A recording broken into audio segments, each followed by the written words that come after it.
Hi, good guys. Here is all where it started. I'm gonna show you a different perspective of life here in Israel. It's all happening here in the beach. This place is called Hazilia Pitwaj. Hazilia Pitwaj. This is beach life happening in a different form, in a different way. That's the life of the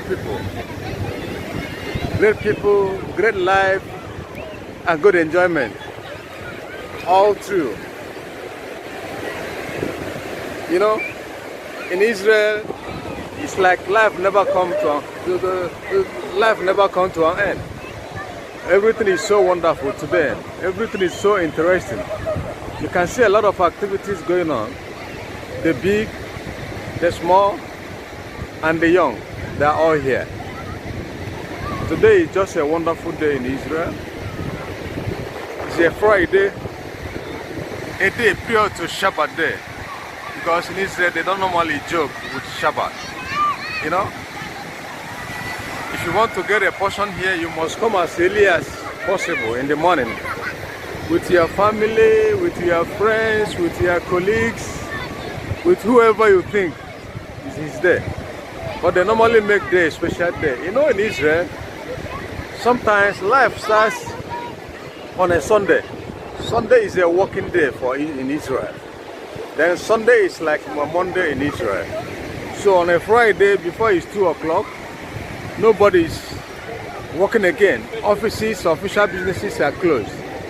That's why on Fridays, most of the offices doesn't function, you know, normally on Friday.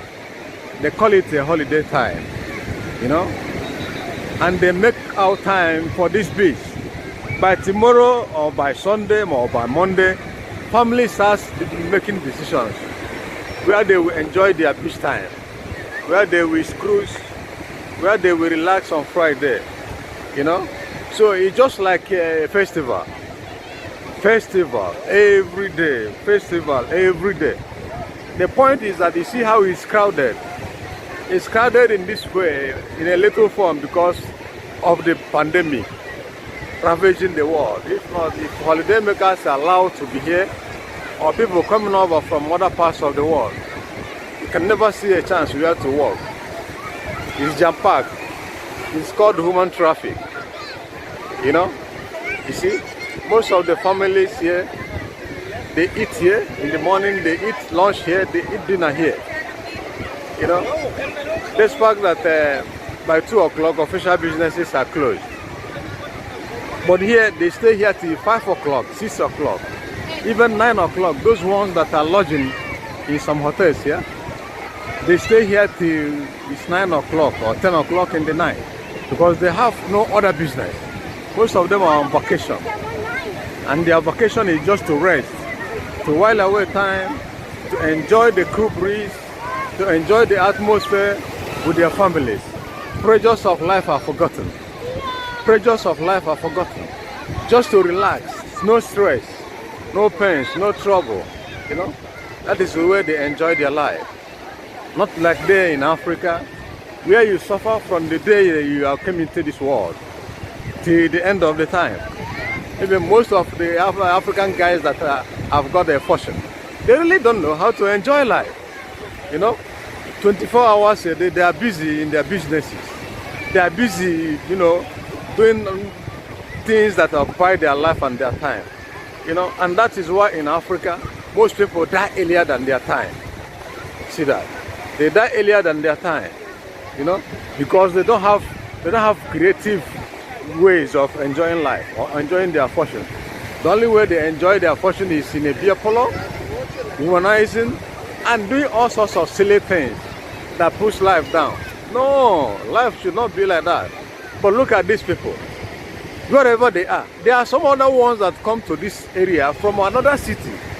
Because when it comes to vacation or holiday time, especially in this summer season, they completely leave their area and migrate or travel to another area where they will feel comfortable and forget the pressures of life. Where they will travel and feel comfortable. Where they will go and feel that nothing exists in this world other than enjoyment. other than movement, other than seeing people around, you know, in a cool atmosphere, cool breeze. You think about God, you think about nature. And the one thing I want to tell you here, no matter the kind of religion or your belief, these people, the Hebrew or the Jews, they never forget about God. You see that? Saturday is very, very crucial to them. It's a critical moment. It's a time of, you know, communing with their God. Whatever you are doing on a Shabbat day, they do never do anything. They stay indoors. The ones that are, you know, so close to God, they recite their Torah from morning till 5 o'clock. You know, that religious moment, communing with God, starts by 5 p.m. Then 5 p.m. they start their normal time on Saturday. They don't joke with Saturday. Even their phones are off. They can never take a call, even if it's emergency on Saturday. They never do that. You see that?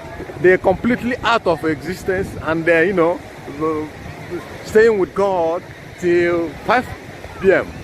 So that is life for them. But you cannot see that in any part of the world.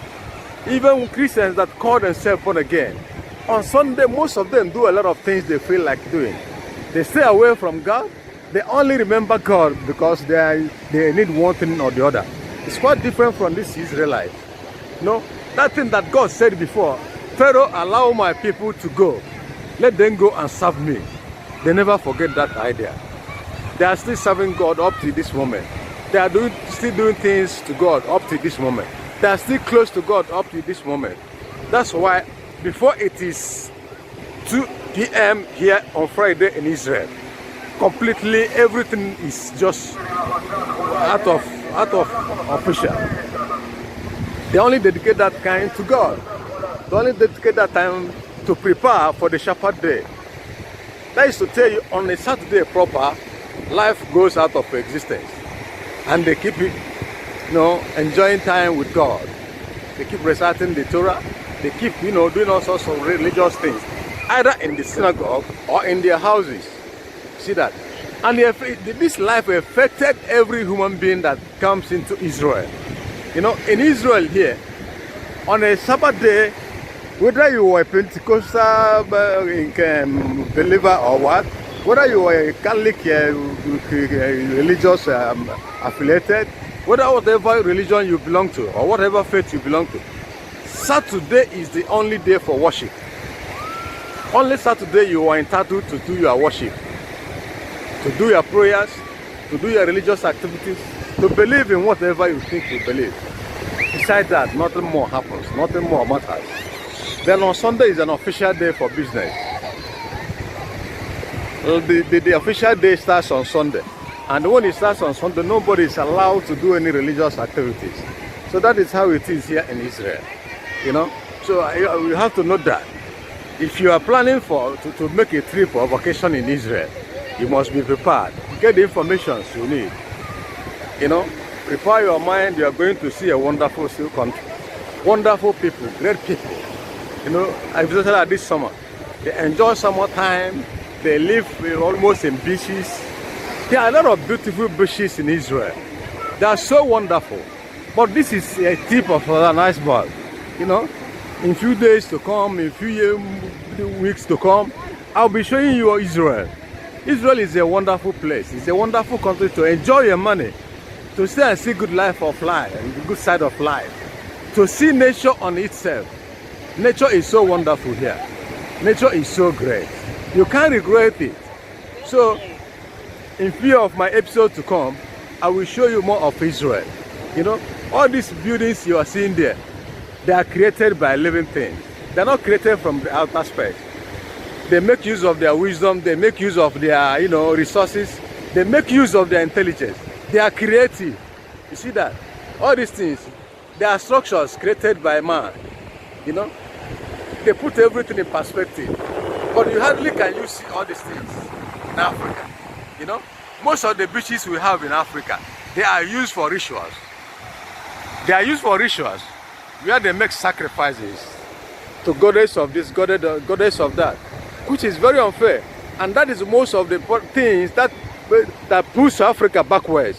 That people say Africa is so primitive because we don't believe in nature. We only believe in that thing we created that puts a lot of storms and traffics on human life. And when human life are put on traffic, nothing moves on, nothing moves great, nothing happens in the normal way. So that is why we need to make a change. Africa, we need to make a change.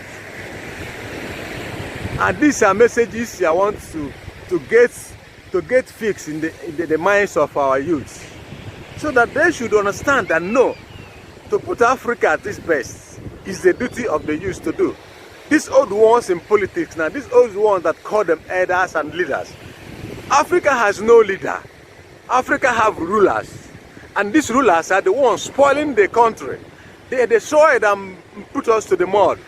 And for us to be counted again, it is the youth that will rise up and say enough is enough. Let us create Africa of our own. Let us create Africa of our dream. Let us create Africa of our new generation.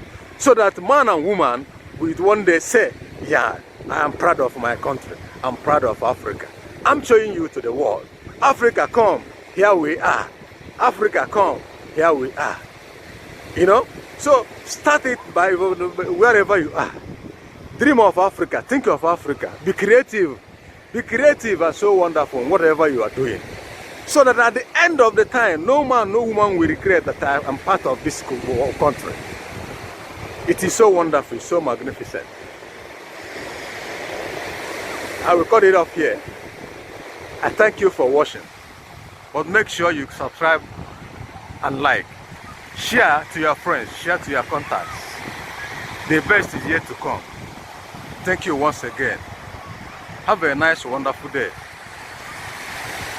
Stay blessed. See you on top.